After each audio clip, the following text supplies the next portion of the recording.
punika gelaring carita kandha tunggal ceritane siji panggonan cidhek kinarya celak kinarya tebih namung anyaraosaken gelaring kayangan Suralaya yoga sinebataken ujung giri kailasa yondar andir bawana ya jonggring salaka paku jamur kataliwarna yoga sinebataken kayangan Retna Dumilah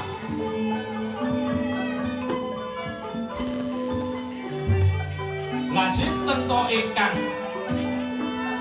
kinarya pepundhering kayangan Suralaya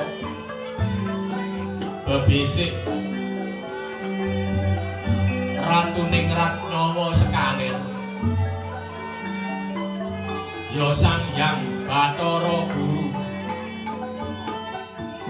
ya Sang Hyang Nilakanta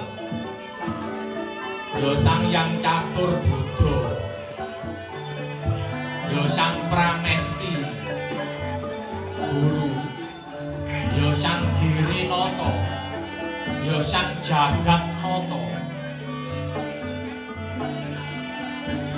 pramila sinebataken Sang Hyang Bathara Guru awit rinten kelawan dalu tansah paring piwulang suci dumateng para resi para wiku para begawan ugi para durandara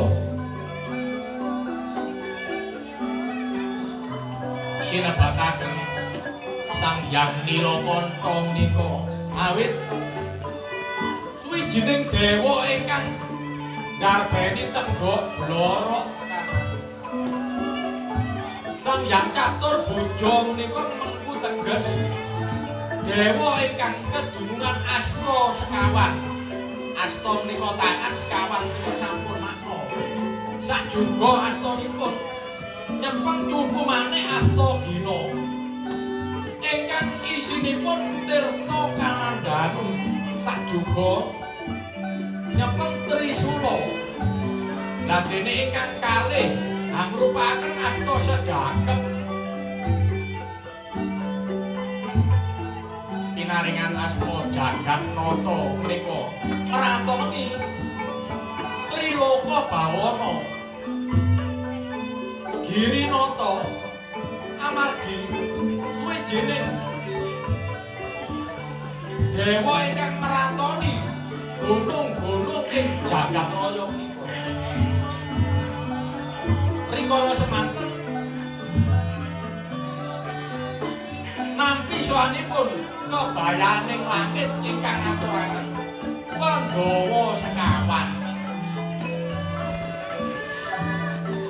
kebayaning langit menika bebesik yang catur kaneka putra inggih Sang Hyang Narada Pandhawa sekawan yakti menika Werkudara Arjuna Nakula saha Dewa binara ingkang langkung seketa kakak nggih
Inaryo dadi panengerang Inaryo dadi panengerang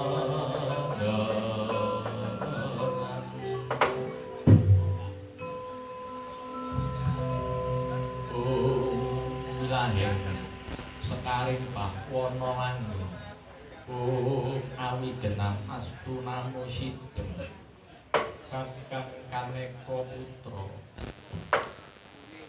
ulun kok inggih dereng anumerti kaki Prabu Puntadewa wonten pundi kakang kaneka putra kejeglek bokrong wak semprong mati kobok legiah-legieh mbok kiye mati leyeh-leyeh adikku Gun kasinggihan dawuh kakang kaneka putra nyuwun gum ing pangaksami ya sadaringipun ingkang raka ngaturaken ngabekti mugi kunjuk wonten ing Sandapada Yayi Guru pun kasinggihan sampun kula cadhong tangan kekalih mugi ndadosaken jimat boten langkung puja pangestawananipun mugi tinampi kakang kaneka putra nggih kula cadhong tangan kekalih mugi ndadosaken jimat Yayi Guru monggo ing pangaksami Yayi menika pun ingkang raka boten saged inggih menika beta kawontenane kanthi Prabu Puntadewa wonten ing Suralaya menika awit sampun dipun wakili para kadang Pandhawa limanipun inggih menika Kaki Sena Kaki Rejuna Nakula saha Dewa menika pun ingkang Rama nyuwun gum ing pangaksami nawi kados mekaten inggih kakang boten menapa kula aturi kakang wonten ing ngarsa dalem ingkang rayi lenggah wonten ing mriki panggenan kakang kaneka putra Pak nggih nawi kados mekaten kula badhe bagi pinagi dumateng Kaki Pandhawa nggih mari kados mekaten monggo tumanggaken Yayi Guru Kaki Sena uga Rejuna Nakula saha Dewa sapa sing dadi juru wicara bab perkara iki enggal matur marang kula wah yo Bapakku Ratuning Rajawa sekalir yo anakmu Sena sing dadi juru wicara wicaraning para kadangku Pandhawa bab perkara iki aku sing dadi juru wicarane yo yen kaya ngono Sena ulun arep tetanya marang jeneng kita umpama jeneng kita bisa mangsuli banjur kananing wangsulan iku munggu ulun bener jeneng kita ora bakal kabendu marang ulun ning upama wangsulan jeneng kita iku luput mongko ulun petang perkara iki bakal nampa bebendu saking ulun yaiku rupaning ndak banjrut ana kawah candra dimuka mangkono Senapa wis sedya kekarepane Sena kok dhisik sadurunge aku jawab utawa mangsuli pitakonmu bapakku Ratu ning Ratnyawa sekalir aku takon dhisik yo yen kaya ngono ndak wenang takon luwih dhisik Sena yo kon mang wis dawuh kon mang wis ngucap kon mang wis ngomong mongko wangsulanku upama mbok benerno aku ora dipidana upama mbok luputno aku kena pidana takonku bapakku Bathara Guru bener iku ana pirang perkara sing diangger sing digawe angger-anggere bebener angger-anggere kayekten iki ana pirang perkara ben kanane anakmu Sena iki jawab anakmu Sena iki mangsuli apa kang dadi pitakonmu iku ora nalisir utawa gak tau salah lah yo iya Sena yo ngertenono kananing bener iku ana telung perkara jajal wedarnono ngarepku kene bapakku bener sepisan iku den arani bener lungguhe bener mungguh karepe dhewe tuladaning umpama ulun ngomong bener ulun ngucap bener nanging durung tamtu iku bener mungguhe Sena iku den arani bener kang kaping 1 sinebutna bener yo sing angka loro diarani benere bener iku ya apa benere bener iku bener mungguhe wong akeh tuladane wong mupakat utawa kemupakatan iku den arani bener mungguhe wong akeh sinebutna benere bener sing angka 3 den arani maha bener utawa kena den arani sejatining bener yo sing angka 3 iki ya apa perangane sing angka 3 iku kena den arani sak temene bener dudu mungguhe menungsa nanging mungguhe jagat raya saisine ora liwat mungguhing Gusti kang amung ya purbaning wasesa iku den arani maha bener wah yo nek kaya pungut mara kaki enggal-enggal wedarno pitakonmu kene Sena sing bakal jawab iya Sena sepisan pitakonmu apa maknane Kuntadewa iya Kunta iku linuwih dewa iku jiwa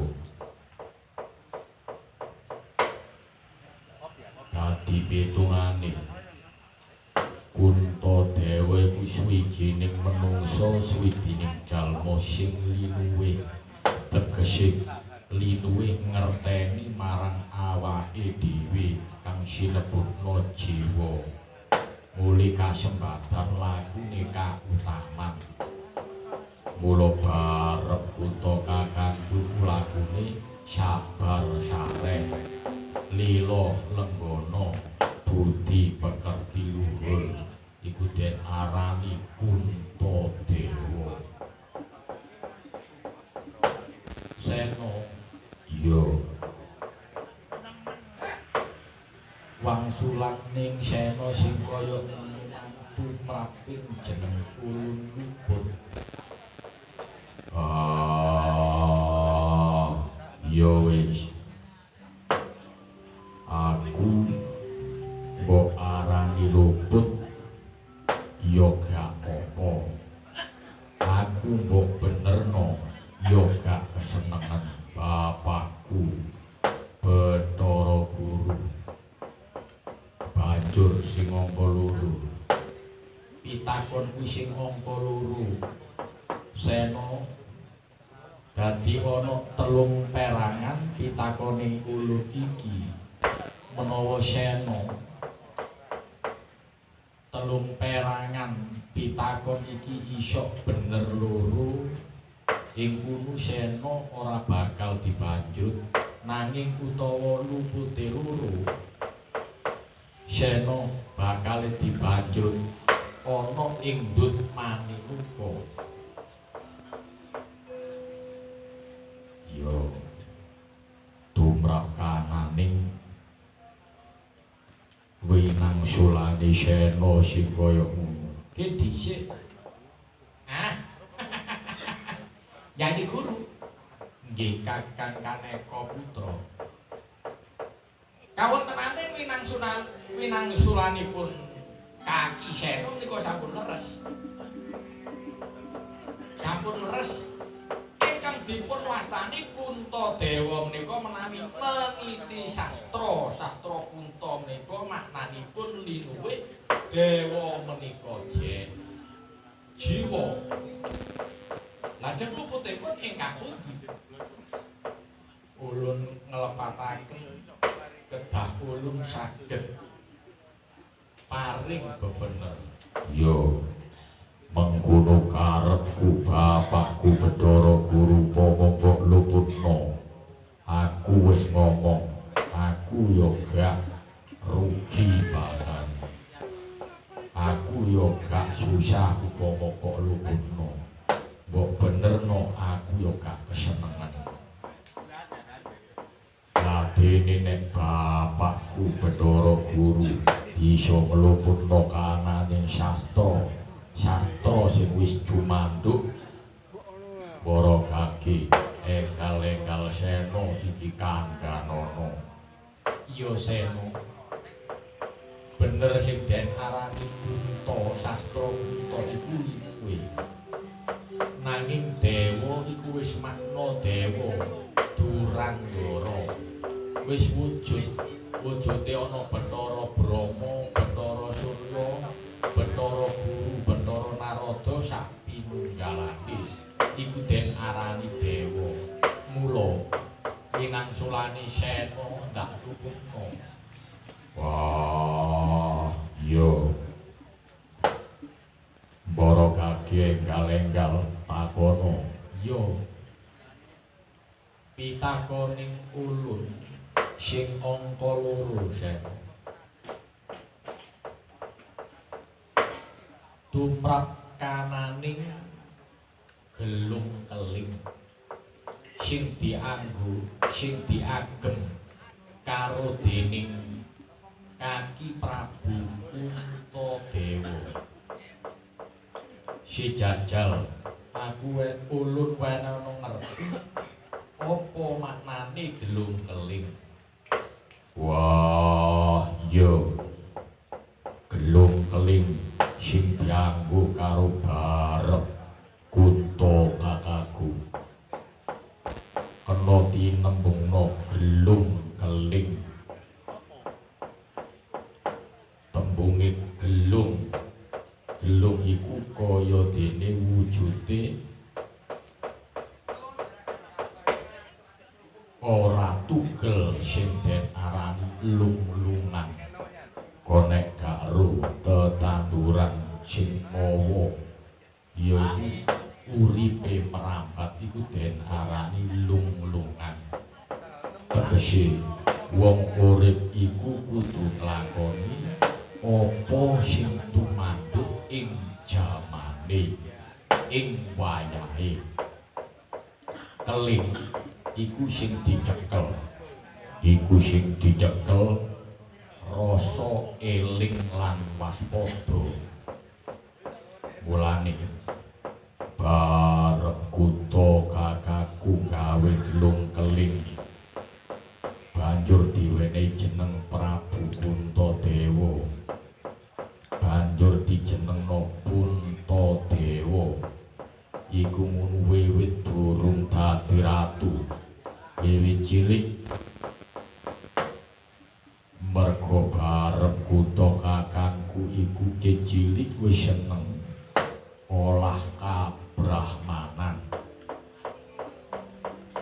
Yo barep kutha kakangku iku sing dilakoni sabar sareh, budi pekerti, luhur, lila legowo.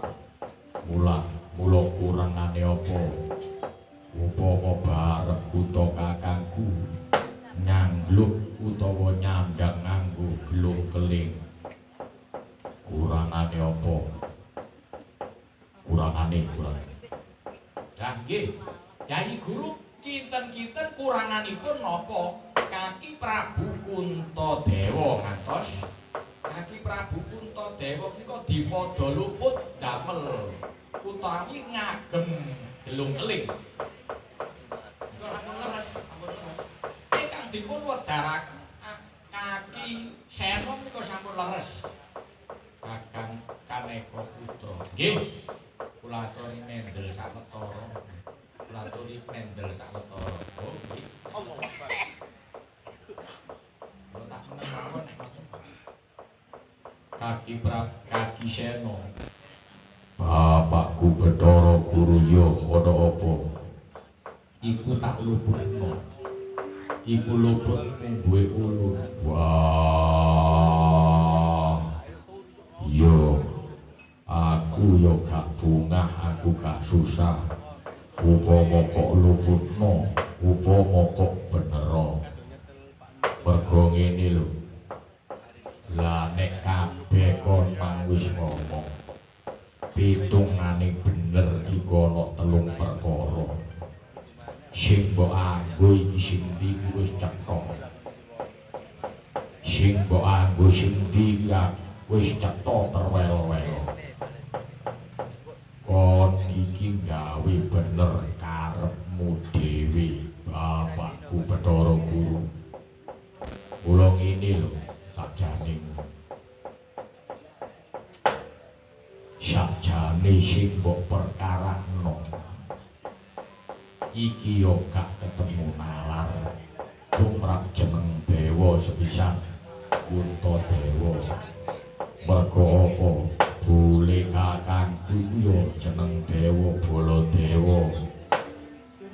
Bapakne bule Basudewa. Kakekku Bisma iku yo Dewa Brata. Bapakku Pandu iku yo Dewa Nata. Iku jenenge kabeh dewa. Kok ora ana luput. Kok saiki ana bakasan jeneng dewa iku luput. Gak ngono kon iki. Mulih kon golek perkara keluputaning titah. Urusamu sak temene iku karo sapa? Sing agra-agroki nalar pikire Bapakku Bathara Guru iki sapa? Ku nek jeneng dewa apa maneh jeneng gelung keling. Gelung keling iku biyen ya dudu gawenane barep kutha kakangku.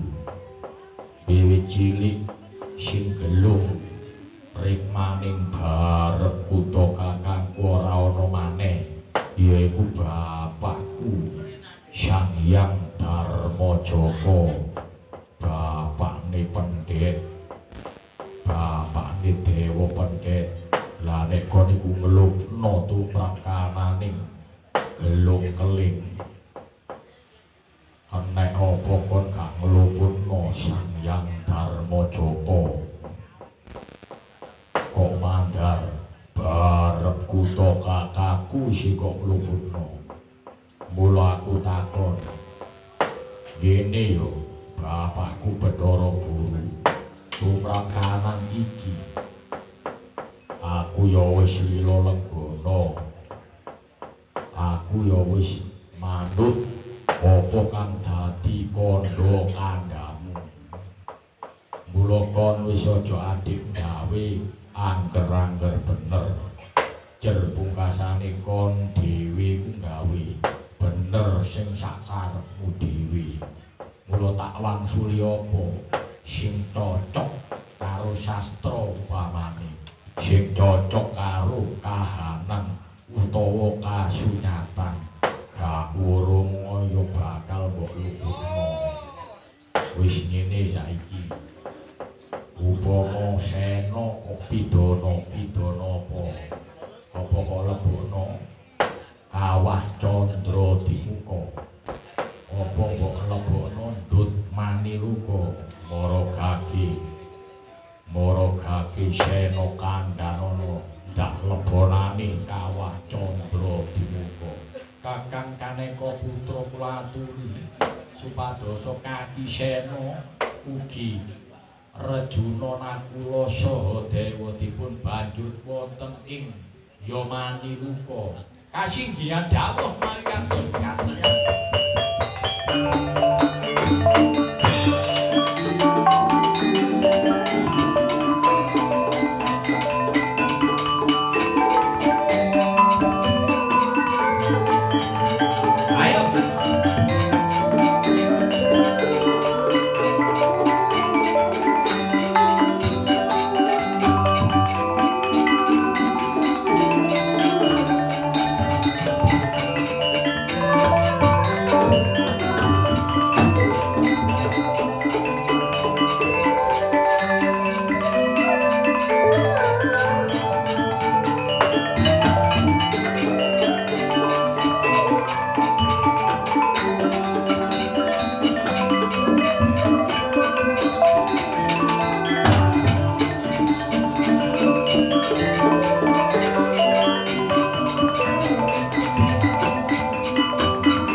Ana wigati apa nganti lumebu ana Yamaniluka kene Sena.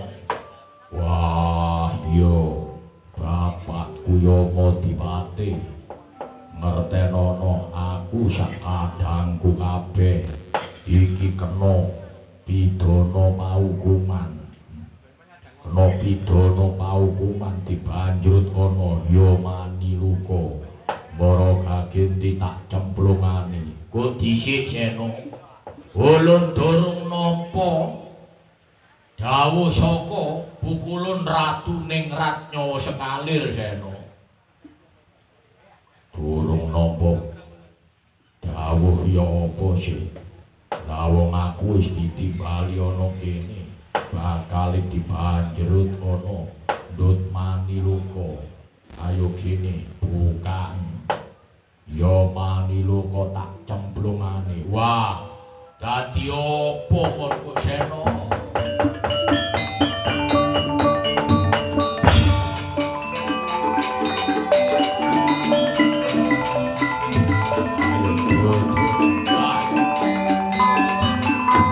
Ayo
anak Nayu Marcapada berkongkong sing sakmene gedene wani munggah ana repat kepanasan jajal matur kanthi terwaca saka Kang Bandi dasa namaniro. Wah, ana dewa kaya goblok ya Bathara Endra iki. Bathara Endra iki dewa nanging goblok ladialah wani jambal karo dewane tak banjur kono ndut maniluka. Wah, aja kon siji Endra, maju kabeh Durandara, nek perlu ratumu kongkon rene tak gawene sungsang bawana balik kayangan Suralaya keparat.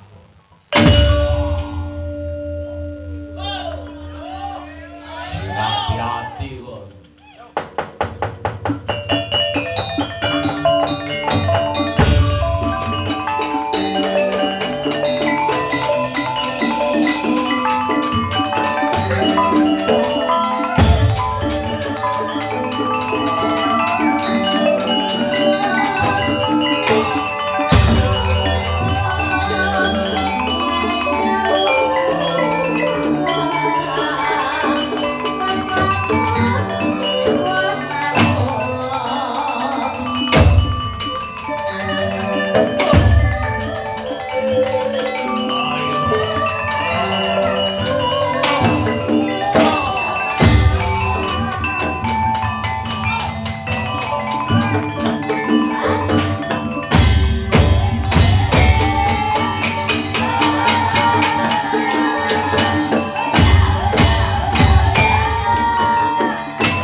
Wajah, wajah. Wah, ya. Dewa-dewa kalah kabut, bubar mawut, bubar mawut. Ya ngene iku nek arek saiki. Lah wong dewa kok iso oleh ngayudha padha karo jalma manungsa. Kudune wong dewa iku lak ya sugih japa mantra lak ya ngono nggih. Sing den arani yaiku ilmu pengabaraning dewa lah ya. Lah ono sing terus tak ya apa? Tah lali lah ngono. Wis ngene. Lah nek Bathara cemburu ya gak ngono nek ngayudha tanpa tapak tanpa tindak ayo. Ya tak kei pengabaran jula-jule kon ya. Masuk.